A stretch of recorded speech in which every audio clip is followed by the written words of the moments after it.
The Mega Powers promised to rule the WWF forever, but at WrestleMania 5, all of that came crashing down. Hulk Hogan and Randy Savage took their partnership, their friendship, and Miss Elizabeth right to the main event stage. This wasn't just a title match, it was an explosion every single fan saw coming, and yet it changed the future of the business. But before we get to that, this WrestleMania had 13 other matches, so 14 in total, as well as a Piper's Pit segment.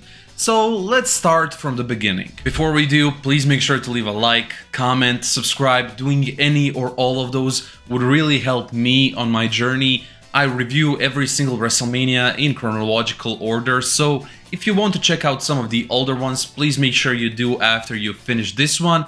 And if you want to see some of the further reviews, please make sure to subscribe. Thank you. Now, because most of these matches honestly kind of felt like filler, I'm going to go through most of them pretty quickly. So starting us off, we have Hercules versus King Haku, which Hercules somehow won. I'm not really sure how, since his shoulders were down as well, and the commentators pointed it out, but he wins, he's the babyface. That's it. The Rockers versus the Twin Towers would be up next, and this would have the WrestleMania debut of Mr. WrestleMania himself, Shawn Michaels. Shawn Michaels was a part of the Rockers, and he would actually eat the pin in this match after comically missing a dropkick, which was just kind of mistimed. Him and Marty Jannetty were going for a same time dropkicks, and Marty Jannetty just hit first, so Shawn just kind of went flying by, just like the whee! Like, do you know that meme of Drew McIntyre? He missing the Claymore and it's just whee! So yeah, that's kind of what it felt. He would eat the pin here and the Rockers would lose. Brutus Beefcake versus Ted DiBiase would be our next match, and I'm not sure what Brutus Beefcake is. For the past couple of WrestleManias, he's just been wanting to cut people's hair. Is he like Zohan? Is he trying to be Zohan or something?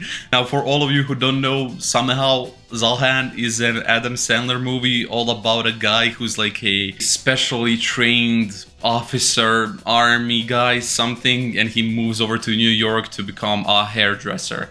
If you haven't seen that movie, please go watch it. But yeah, Brutus Beefcake kind of reminds me of that, and this match would end in the worst way possible. Double count out. It's always a double count out. I hate it so much, because you just kind of know when the double count out is gonna happen by the referee and by the pace he's counting. So like, you always know about 10 seconds ahead of time if they're gonna be counted out or not. I just kind of hate it. The Fabulous Rougeaus versus the Bushwhackers is our next match, and Bushwhackers' gimmick is that they like to eat a lot and are not the most intelligent human beings on the planet, I think. Whatever it may be, they win this match. Mr. Perfect versus the Blue Blazer would be our next match, and I just love how Blue Blazer is introduced as this kind of high-flying guy, really athletic, really high-flying, and the only high-flying things I've seen him do are a dropkick and a missed splash. That's it. Those are the only two I have no idea what's up with these luchadors in the early WWF, because they just don't make any sense, like really no sense. And also a lucha mask with luscious blonde hair coming out of it doesn't work. It just doesn't work. I just found this match hilarious, to be perfectly honest. Mr. Perfect would win it, of course. What did you expect? I'm pretty sure Blue Blazer is kind of a enhancement talent, even though this is WrestleMania. Demolition would be up against the Powers of Pain with Mr. Fuji in a handicap tag team championship match. And I really dislike these Demolition BDSM suits, I guess. I don't know what they are. They just look so bad. I hate him so much. I'm wondering what crevice of Vince McMahon's twisted mind this came out of. Because seriously, I have no clue what this is even supposed to be. And yet they are the tag team champions. They crowned them for a full year now. They win this one again. They pin Mr. Fuji. that's it. I hate them. I hate them so much. Dino Bravo versus Rugged Ronnie Garvin would be up next, and Dino Bravo would win. Clean. I didn't see any like big interference that like kind of changed the pace of this match, which is really weird because he's a heel, and for a heel to win clean in this era, this was one of the most interesting moments of me watching these 5 WrestleManias so far. Brainbusters versus the Strikeforce would see the first heel turn for as long as I can remember during all of the WrestleManias I've watched so far, because in this match, Rick Martel would turn on Tito Santana after Tito accidentally struck him. And it was kind of a nonsensical turn, but he explained it more later, and yeah, Tito of course would lose. The Brainbusters would win. Next up, we would get the Piper's Pit, and Piper would be the first guy announced, but we would actually get Brother Love, which was a really fun part of this segment, with Brother Love coming out and saying how Piper thinks he's so great, but he's just an actor, and then he would impersonate Piper, saying like how now that he's an actor, he's not a tough guy anymore, he's an actor now, and that he loves Brother Love so much. Again, this was a really funny part of this segment. He would get interrupted by Martin Downey Jr., who I guess had a talk show. I'm not American, and I've never heard of him, so I guess I think that's what I gathered from this. And then we would get Rowdy Roddy Piper finally back, and he would go up to Brother Love, he would roast him to the ends of the earth and back, he would take off his kilt, revealing that he isn't naked underneath, like Scottish people usually are, and then Brother Love would just run out embarrassed. He would then try talking to Martin Downey Jr., who would just constantly blow smoke in Piper's face, and Piper would be like, stop doing that, stop doing that, stop doing that, and then he blew out his cigarette with a fire extinguisher and also covered him in the fire extinguisher stuff, whatever that is. And yeah, this was a really fun segment. I love Piper so much. I think he's the best talker of all time in the WWE, and segments like these just show why. Jake the Snake Roberts versus Andre the Giant, with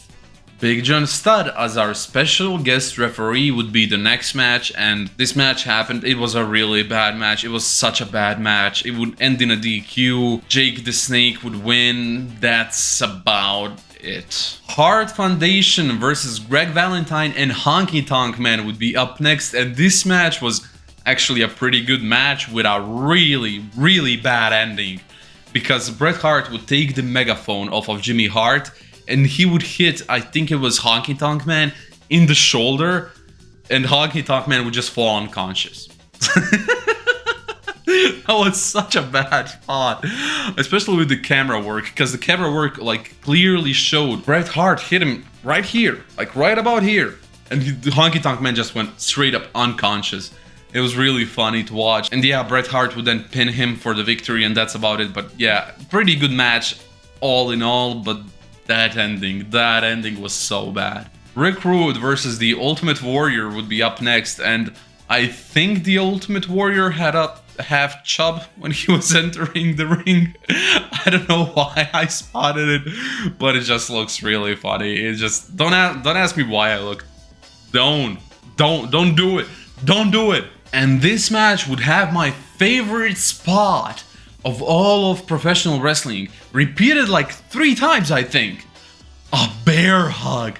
The most exciting spot in the history of professional wrestling. The bear hug.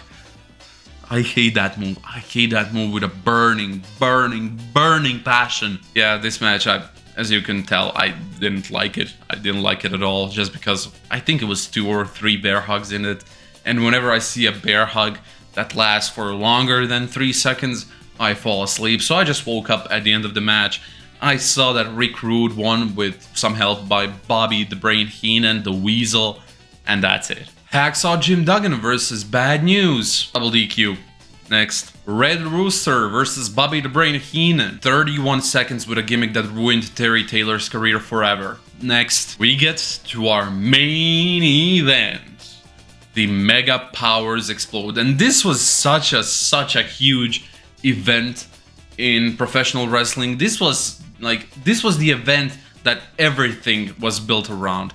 The reason we have so many filler matches is because WWF television all concentrated on this. It really felt like that. And look, the match was really good. The storyline was so great. For all of you who don't know, the Mega Powers formed last WrestleMania when Macho Man actually won the WWF Championship with help from Hulk Hogan. And they would become friends. Elizabeth would become their manager. They would be great together. But then Hogan would start acting kind of weird, especially towards Elizabeth. And Randy would be like, man, if you want my girlfriend, if you want my championship, let's fight it out. And somehow Randy was the bad guy. Don't ask me how. Somehow Randy turned out to be a heel and Hogan this beautiful baby face. I have no clue. I honestly have no clue. I think this story would have worked much better with Hogan as the heel. But who am I to say anything? I think they split up the Mega Powers just because they wanted the title back on Hogan, who was their highest selling thing ever. So yeah, that's exactly what we would get. Hulk Hogan would win this match, he would win the championship, huge celebration. And where does this story take us to? Find out in the next episode. You can find that out in the next episode of this series, but if you want to figure out what happened last year, please make sure to click right here or here, somewhere.